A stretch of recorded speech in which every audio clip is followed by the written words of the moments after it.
Friends, welcome back to my YouTube channel, that is Discourse on Law and Politics. So in today's video we will discuss about a very known political thinker and great philosopher, Thomas Paine. He is very known as a radical thinker, and he is also very popular at the international level for his revolutionary thoughts. So we will discuss about that, what kind of the contribution he has made in the political thinking as well as in the constitution as well. Okay, so let's start a discussion about that. So Mr. Thomas Paine, who was born in the year of 1737 and died in the year of 1809, he has contributed a lot in the development about, particularly about the concept of the right. So we will see that part here.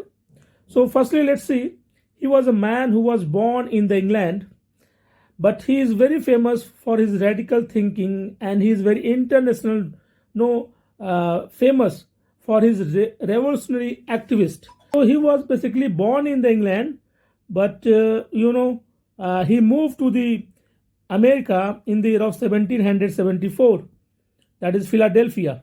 So because he was not very much happy in the England, and therefore he moved to the Philadelphia, that is in England.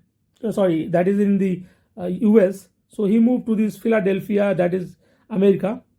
And now when he came here, so he also supported the war which was for the independence in the US. So he has also supported that one. So he has given so much argument also for that one, for the independence. So in US he became very much prolific and widely read political writer. So he has written a very famous pamphlet which is called as a Common Sense.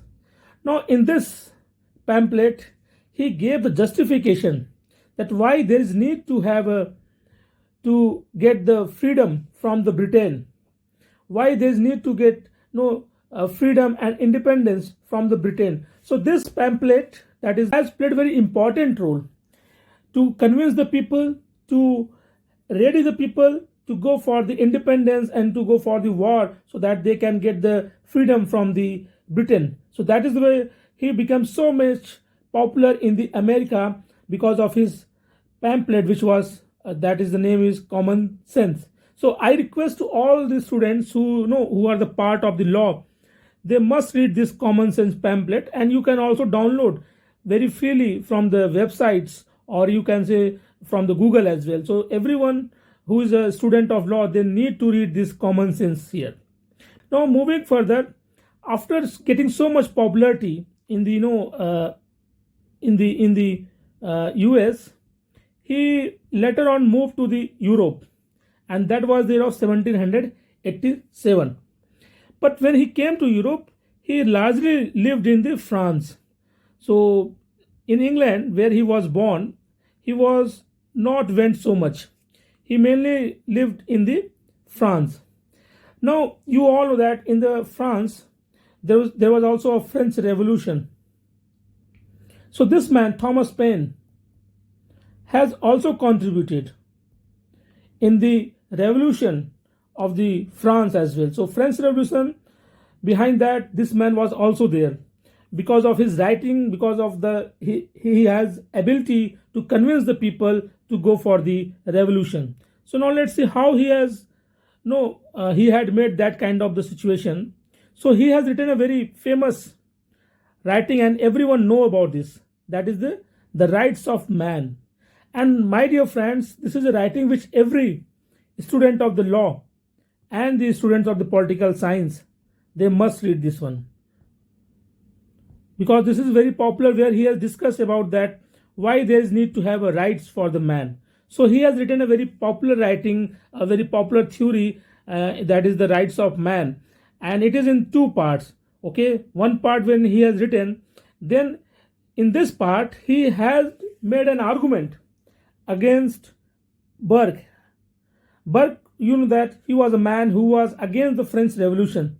So he made an argument that why the arguments of the Burke, that is not to have a revolution, is not correct. So he made an argument against the Burkes. So this is the kind of dialogue, you can say that, between the Burke and the Thomas Paine. So that is the way you can see a kind of, you can say that writing which is a kind of reply to the Burke's, that why he should not oppose the French Revolution. So that is the way this writing has inspired the people of the French Revolution to go for the revolution. So that is the way you can say that this man was also behind the French Revolution, which was the of 1789. Here you can see.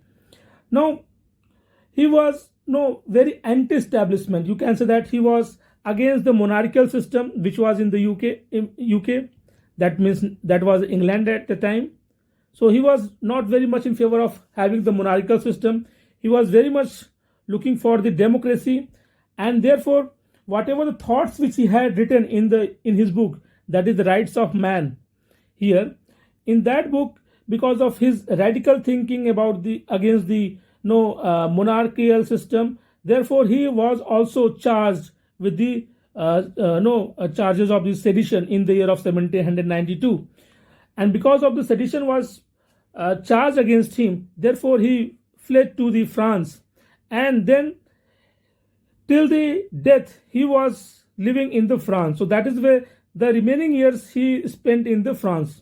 One more thing, that he was also become the member of the political party, and he was also become a very much played a very important role in the law making as well, in the France as well. So he was so much you can say that because to avoid the prosecution he came to the France, and he spent entire years in the France.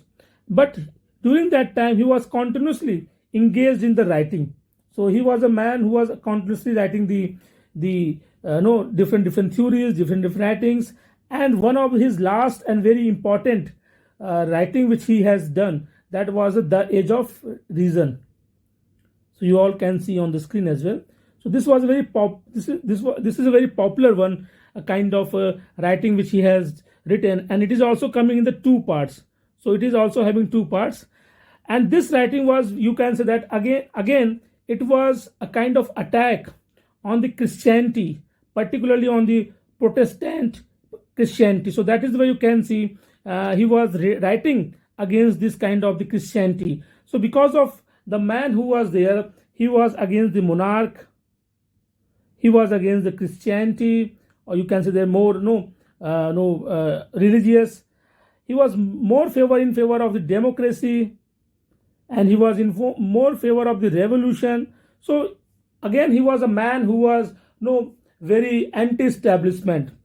The kind of the fame he had got during his lifetimes, but at the latter stage of his time, this fame was little bit diminished. So particularly in America and Europe, because the government was not lacking much, and similarly the people were also not ready to accept his radical thinking again and again. So therefore his you can say that fame and all these things little bit declined in the latter years of Mr. Thomas Paine. That is the way you can see here. But actually, if you see the contribution, you can't neglect. He was a man who was inciting the people to think different and against the monarchical system, in favor of democracy.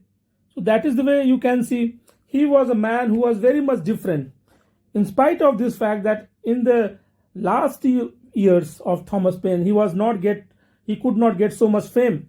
But despite that, he was a man who has contributed so much in the revolution, two major revolutions. One is of the USA, and second is the French Revolution. So this man has contributed so much in this world known and very famous revolution of the world. And his writing, particularly Rights of Man and the Common Sense, is very much popular, and it is a must read for all the students of the law as well as the students of the political science. So my dear friends, I hope that you all have liked the biography of Thomas Paine. If you like this one, please share and subscribe and give some comments so that we can make more videos on this kind of the topics. Thank you to everyone for watching this video.